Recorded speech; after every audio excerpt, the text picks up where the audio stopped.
John Morant doesn't learn. John Morant really does not learn. So, 3 months ago, John Morant got in trouble for posting a video of himself, playing around with a firearm in a club, right? In a strip club.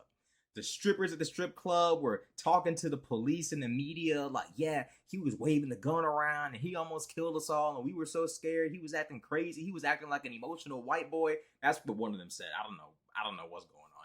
All type of stuff, right? John Morant gets into this ridiculous situation, right? John Morant costs himself upwards of $500,000 in an 8-game suspension. I shit you not. He does. Now, John Morant decides to hop back on social media with one of his boys, who I guess is like a street. And they hop on social media and they basically, cause trouble for themselves yet again. So here's a NBA Ja, never ball again Ja, doing what he does best. Up his career. Let's watch. Let's see what happens. Let's see what goes down. Grizzly star John Morant was allegedly seen holding a gun on IG Live yesterday.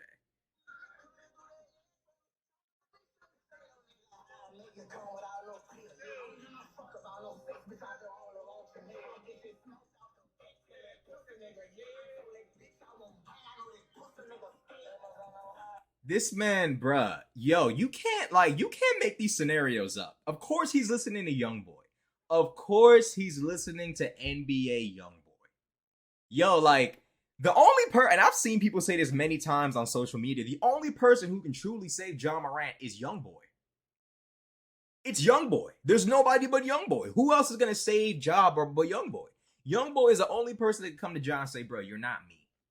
Just ball. You're not me. Just ball. Now, if you see the video again, Ja pulls out the gun right here. His homie immediately flips the camera and puts it away. Now, some of y'all might say, oh, that's a good homie. That's a da-da-da-da. Nah, that ain't no good homie, bro. The fact that John Morant is even hanging around a guy that would go live like that in the first place is crazy. There should be a rule. Like, bro, what celebrity do you know whose boys just go live around them at any point in time? Kanye, Drake, Beyonce. Like, bro, John Morant is an extremely successful NBA player. He could be up there with Giannis, LeBron, all of that. You have reached a certain level of success to where your day-to-day life should not be that accessible to the public. You want to turn up and act a fool with your friends in the car listening to Youngboy? That's fine. You want to pull out the gun and turn up? That's fine. You want to do it on live? You have consequences. The NBA has a very specific and stringent, strict image that they want to keep up. Let's just say it that way. They have a very clean-cut, strict image they want to keep up in the eyes of the general public and for children. The NBA benefits from having a program that is extremely advertiser-friendly. You want to know what's not advertiser-friendly? Is a dude trying to act like a hoodlum, throwing up gang signs at NBA games and pulling out firearms on Instagram Live, listening to NBA Youngboy talking about bitch this, kill that, all kind of fuck shit. That's what the NBA ain't gonna fuck with. It's just the facts. It's the facts. You know what I'm saying? Like, let's just keep it 100, bro. Like, John Morant, he just put himself in an unfortunate position. You know what I'm saying? Now, let's read what happened to him the last time. What happened to Ja last time, right? So, this is an article about what he recently did. But let's look at this second paragraph. It says, it's the second time in less than 3 months, like I said before, that Morant was seen on Instagram holding what appeared to be a weapon. Bro had a weapon. He had a weapon. The first led to an 8-game NBA suspension that was handed down in March and cost Morant about $669,000 in salary. Oh my God. Yo, bruh, imagine going to work 8 times. 8 times and getting $669,000. Going to work 8 times. 8 times. John Morant doesn't get it. John Morant don't get it. And like, here's the reality of this John Morant shit, right? John Morant is having a masculinity crisis. It's not a mental health crisis. It's a masculinity crisis. John Morant equates his masculinity with being a street nigga. Why do you think he felt the need to pull the gun out on Instagram Live? He knew his homie was on live. He knew that. That's why he was dancing looking at the camera. He knew his homie was on live. He needs people to look at him like this gangster, like this street nigga. That's why he's on the court throwing up Crip signs. He's over there listening to Youngboy, waving guns in the camera. He feels like he needs to establish his hood street nigga masculinity. What John Morant needs is an actual father figure, bro. Because clearly he's feeling some lack of masculinity. I don't believe that John Morant is on any level in any way, shape, or form. I don't believe that John Morant is suffering from mental health issues. Because John Morant, outside of this ridiculous gangster shit, he's well behaved. He's not hitting anybody, he's not hurting anybody. He's for the most part chilling. Except when it comes time to show people a little bit of that gangster.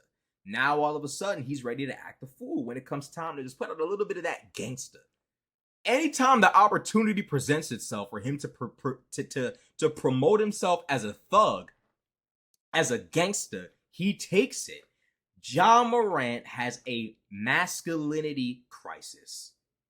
That's what it is. He wants to feel like a man, and the only way he knows how is to act like a thug, a hooligan. It's the truth. And people can get mad at me, but it's the reality of the situation. I don't feel bad. It's true. He associates being a real man, being a tough guy, with being a gangster and a hoodlum. And until he gets a proper male role model who can pull him aside and say, you being a man ain't got nothing to do with this ignorant nigga shit you got going on. Until that happens, he's never going to get it. And to be honest, I don't think Ja's really going to get it until the NBA is like, you know what, bro? You're a little too much of a problem for us. Powerade might pull out of that deal. Powerade might cut that deal. And the NBA gets cuts from these players' deals because these players ain't getting the deal without the NBA. If one of these companies decides, you know what, Ja, you're a little too harmful for our image, we're going to pull that contract back. The NBA is going to get really upset because you're costing us millions of dollars. You're becoming a problem. We can't have other players thinking that they can do the shit that you do. And eventually the NBA is going to be forced to do something to him. Something that's going to hurt his career. If I lost $669,000 in salary, I'm changing my ways immediately. $669,000 down the drain. What more do you need in terms of correction? But it's obvious that Ja connects his masculinity with being some sort of a street guy. It's so obvious. He needs to be perceived as a gangster. He needs to be perceived as a thug in order for him to feel like he's a man. It's the unfortunate reality, but this is what we can clearly see. He's dealing with a masculinity crisis like so many young black men do.